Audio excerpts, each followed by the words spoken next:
salaamaaleykum wa rahmatullah jërëjëf sëñ Cheikh jërëjëf it comité d'organisation bi nga xam ne tey ñoo ma jox opportunité ma wax ci mbooloo mi kilifa yi sax bu ñu waxee ba pare jarul woon ñuy yëkkati kàddu waaye nag comme dañ koo sàkku moo tax rek ñu bëgg ko def ñi ngi leen di nuyu gën gi teddi nuyoo ñi fi teew ñépp di jiital ci nuyoo bi nag sëñ Koso sëñ Muntaxa di ko ñaanal yàlla nañu yàgg a gunge ndax ñëwoon na 2019 di ñaanal waajuram bu tedd wa yàlla na sunu borom may ko fan wu mel niw doj te may ko wér ba li mu yéene ci liggéeyu maamam bi sunu borom defal ko ko may nuyu nag sunu ambassadeur monsieur Thiaw ambassadeur du Sénégal ici au Gabon di nuyu monsieur le maire de la ville de Libreville ndax ñoom lu jiin jaaga te ñooy jaag buñ ñu yaatalul woon ci dëkk bi yaatal fi la communauté sénégalaise et la communauté musulmane defe naa lii taxaw tey du mën a taxaw may ñaan rek nag ci mbooloo mi balaa maa sori ci samay kàddu képp ku fi teew rek nga def benn faatiyatul kitaab ak fukki lixlaas ak benn ñu yéene ko soxna Jaara Buso ak sëñ Fàllu Buso ñaan sunu boroom yàlla na leen ci jotale fa néew yi jullit yi tëdd yépp bi jaay Seydil Wujud te ñun ñi nga xam ne ñoo desandi bakkan yàlla nañu sunu boroom xiil ci liggéeyu Sëriñ Tuuba loolu ma def nag mënta ñàkk ndax ni ma ko waxee woon rek bi ma fiy ñëw en 2019 en kamikaze laa fi ñëw xaw ma woon kenn ci daayira bi lu dul sëñ Xaasim Sarr mi nga xam ne bi ma wootee depuis Sénégal moo ma wuyu ma ñëw soxna Jaara fonk ma lool malgré mon jeune âge xoolul ni kii kat ab tuut tànk la xoolul dara mais daf maa jël teg ma ca kaw ba tey cadeau bi ma joxoon bi may ñibbi mi ngi ma denc ndax ci lu ma fonk la teg ma ci kaw ñu dem Sénégal mu ni ma coordonner cellule bi au niveau du Sénégal te ku ne xam na ni ay kilifaan fa woon mën nañ ko def waaye man la ci wóolu ba jox ma ko may ñaan sunu boroom nag ñi nga xam ni ñoo jiite caravane bi ndax ñi ngi nekkoon au Sénégal amoon nañ yéenay ñëw Mayomba waaye xamuñu woon fu ñuy jaar soxna Maam Jaara ak boroom këram sos ko ba pare mu tegu it ci tànk yu loxo yu wóor muy ñoom Baye Cheikh Mbeng sëñ Kàllam sëñ Baddo pour ne citer que cela ndax ku lim juum teg ko ci loxo yu wóor ñoom it ñu ciy def liggéey bu mucc ayib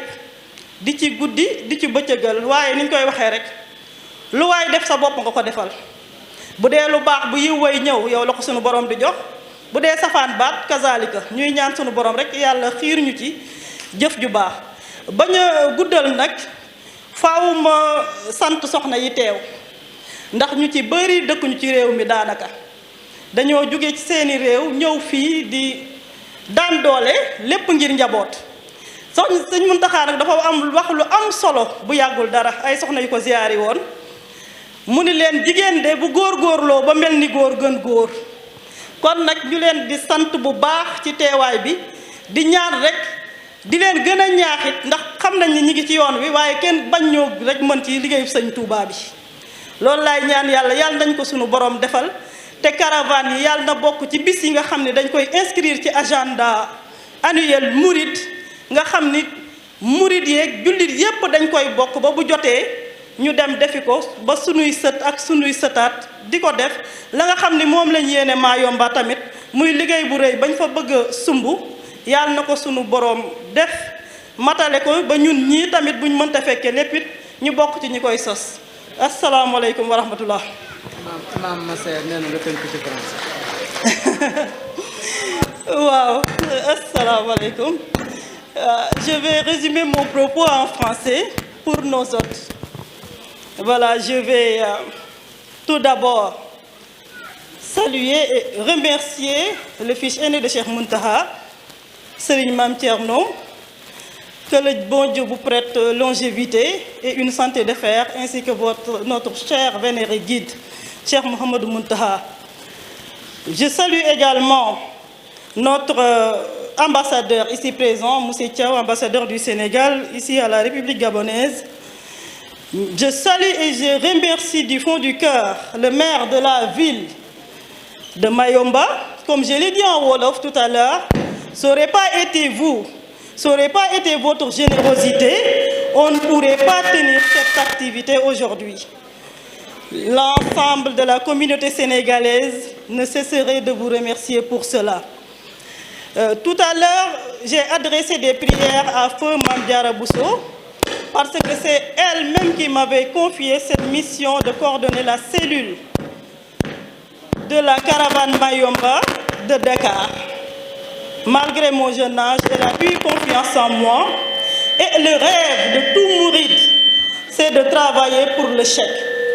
Donc, je la remercierai jamais assez de m'avoir investi de cette mission. J'ai également remercié l'ensemble des femmes ici présentes aujourd'hui parce que les femmes ont toujours joué un rôle très important dans l'islam, que ce soit du temps du prophète, même du temps de notre vénéré guide Cheikh Ahmadou Bamba. Il a cité pas mal de fois l'intervention de sa maman dans son travail. Donc les femmes ne sont pas en reste dans la communauté musulmane, donc, et de surcroît dans le travail pour le chèque. Je ne pourrais pas remercier assez également la délégation sénégalaise qui m'ont investi de parler à leur nom. On peut dire que le nombre ici présent n'est qu'une très infime partie du nombre de pèlerins qui voudraient venir assister, commémorer avec nous cet exil de Cheikh Ahmadou Bamba. Je vous remercie du fond du cœur. Bismillahi rahmani rahim. Ginnaaw bu ñu sante yàlla julli ci yonent bi di nuyu ñëpp ñi fi teew ci seen tur seen sant di jiital ci nuyoo bi nag sunu sang bi nga xam ni moom la fi xalif général des Mourides yónni pour mu jiite ndaje bi jiite caravane bi muy Serigne Kosso Mbacké